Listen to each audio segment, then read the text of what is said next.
Biden administration has proposed new rules to try to keep millions of Americans safe from extreme heat. The new rule adds safeguards for workers nationwide and would require employer training on heat hazard.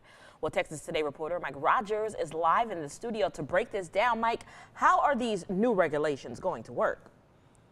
Yeah, guys, these new rules are aimed, I should say, at reducing heat-related injuries and illnesses and death in the workplace. And the Department of Labor says it will impact around 36 million Americans. And the two new heat index thresholds will factor in both temperature and humidity. Now, employers would have to provide drinking water and break areas in temperatures of 80 degrees Fahrenheit or greater. When those temperatures in a work area reach 90 degrees, workers would have a mandatory 15-minute break every 2 hours and would need to be monitored for any signs of heat-related illnesses.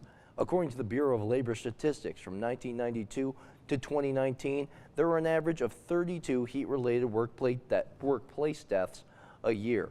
Well, that number jumped to 36 in 2021 and 43 in 2022. Extreme heat is linked to more deaths than hurricanes, floods, and tornadoes, killing more than 2,300 people across the U.S. in 2023. Other concerns include heat stroke, kidney failure, and heat-induced cardiac arrest.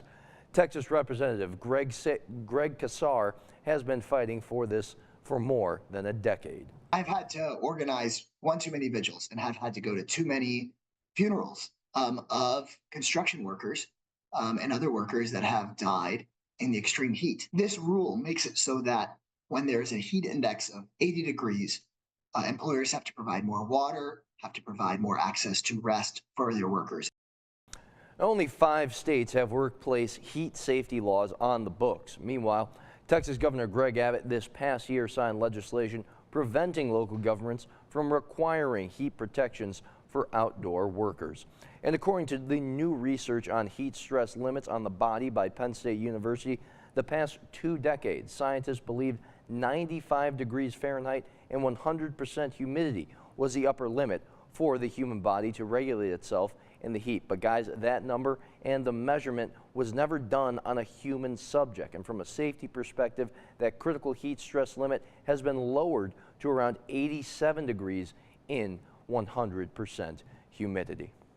Yeah, definitely agree that these guys should be protected. You know, we see them outside working in this heat, you know, doing things to keep us safe and build all these things. So hopefully, yes, something happens. Thank you, Mike.